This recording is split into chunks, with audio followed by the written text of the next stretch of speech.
Hello friends, welcome back to my channel. आज की video में हम बात करने वाले हैं कामिका एकादशी। कामिका एकादशी सावन में आने वाला एक ऐसा व्रत होता है, इसमें भगवान विष्णु हमें फल की प्राप्ति देते हैं। इसमें गाय को एक रोटी खिलाना होता है, उससे हमें बहुत ही विष्णु भगवान प्रसन्न होते हैं और बहुत कुछ मनोकामनाएं पूरी करते हैं। इसमें व्रत किस प्रकार से किया जाता है और ख़ास क्या बातें हैं जिनको ध्यान में रखा जाता है, प्लीज़ वीडियो को लाइक एंड सब्सक्राइब जरूर करिएगा। नए हो तो चैनल को सब्सक्राइब करके बेल आइकन को जरूर दबाइएगा, जो भी अगला नोटिफिकेशन आए वो आप तक पहुंच पाए और आप इस वीडियो का आनंद ले पाएँ। इस दिन व्रत और विष्णु पूजा में कुछ विशेष बातों का ध्यान रखना चाहिए, तभी व्रत का पुण्य प्राप्त होगा। कामिका एकादशी व्रत में तुलसी के पत्ते का भोग अवश्य लगाना चाहिए। नियम पूर्वक व्रत करने से ही उसका फल प्राप्त होता है। एक तुलसी के पत्ते और पंचामृत अवश्य ही होना चाहिए। ज्योतिषाचार्यों के अनुसार कामिका एकादशी व्रत रखने से ब्रह्म हत्या के दोष से मुक्ति मिलती है। तीर्थों में स्नान के बराबर पुण्य लाभ मिलता है और कामिका एकादशी व्रत कथा सुनने से पाप नष्ट होते हैं तथा मृत्यु बाद विष्णु लोक में स्थान मिलता है। हालांकि इस व्रत को करने में कई बातों का ध्यान रखना होता है। यदि आप नियम पूर्वक इस व्रत को करते हैं तो व्रत का फल अवश्य ही मिलता है।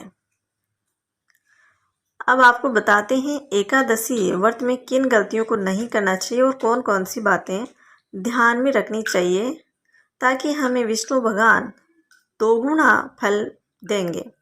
कामिका एकादशी व्रत रखने के एक दिन पूर्व है मांसाहार का सेवन नहीं करना है। यदि व्रत रखना हो तो एक दिन पहले से ही मांस, मंदिरा, लहसुन, प्याज आदि सब छोड़ देना चाहिए। कामिका एकादशी व्रत के दिन विष्णु पूजा के समय व्रत कथा का पाठ जरूर करना चाहिए। व्रत कथा पढ़ने या सुनने से पाप नष्ट होते हैं और व्रत का महत्व भी पता चलता है। इस व्रत में भगवान विष्णु की पूजा के समय दो वस्तुएं कभी न भूलें, एक पंचामृत, दूसरा है तुलसी के पत्ते। विष्णु पूजा में ये दोनों ही वस्तुएं आवश्यक होती हैं। तुलसी के पत्ते से श्री हरि अत्यंत ही प्रसन्न होते हैं। कामिका एकादशी व्रत की शाम को भगवान विष्णु के समक्ष दीपक जलाना न भूले।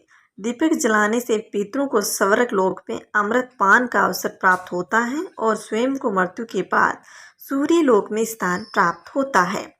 एकादशी व्रत के दिन साबुन, तेल, शैम्पू आदि का उपयोग नहीं करना चाहिए। महिलाओं को इस दिन बाल धोने से भी बचना चाहिए। वैसे ही घर के पुरुषों को दाढ़ी, बाल, नाखून आदि नहीं काटने चाहिए। व्रत के दिन चावल है, बैंगन है, मसूर की दाल आदि का सेवन भी नहीं करना चाहिए। घर में झाड़ू भी नहीं लगाना चाहिए। इन बातों के अलावा उन सभी व्रतों का नियम का पालन तो करना ही है जो आप जानते हैं और अन्य एकादशी व्रत में आप करते आए हैं। कामिका एकादशी व्रत के दिन उपवास रखने से मनुष्य को यमराज के दर्शन और नरक के कष्ट भोगने से छुटकारा मिलता है। इसके अलावा वह स्वर्ग का अधिकारी बन जाता है। मान्यता तो ये भी है कि कामिका एकादशी रात्रि को जो भी मनुष्य जागरण और दीपदान करते हैं उन्हें पुण्य को लिखने और चित्रगुप्त के असमर्थ हो जाते हैं। पुराणों के अनुसार कामिका एकादशी के दिन उपवास मात्र सभी पाप नष्ट हो जाते हैं। संसार में से अधिक पापों को नष्ट करने वाला कोई भी नहीं है। मान्यता तो यह भी है कि संसार के माया सागर और पापों में फंसे हुए व्यक्तियों को कामिका एकादशी का व्रत करना चाहिए। इससे उनके सभी पाप धुल जाते हैं। कामिका एकादशी व्रत रखने से व्यक्ति ब्रह्म हत्या के पापों से भी मुक्त हो जाता है और पृथ्वी लोक के चक्रों से भी मुक्त हो जाता है। कामिका एकादशी के दिन जो मनुष्य भगवान के सामने दीपक जलाते हैं, स्वर्ग लोग उन्हें पीतर अमृत का पान करते हैं। कामिका एकादशी व्रत रखने से व्यक्ति के सभी पाप नष्ट हो जाते हैं और विष्णु लोक का अधिकारी बन जाता है। कामिका एकादशी की कथा का पाठ करने और सुनने मात्र से मनुष्य स्वर्ग लोक के सुख का भी भोगी हो जाता है। और आप इस दिन गाय को रोटी जरूर खिलाएं।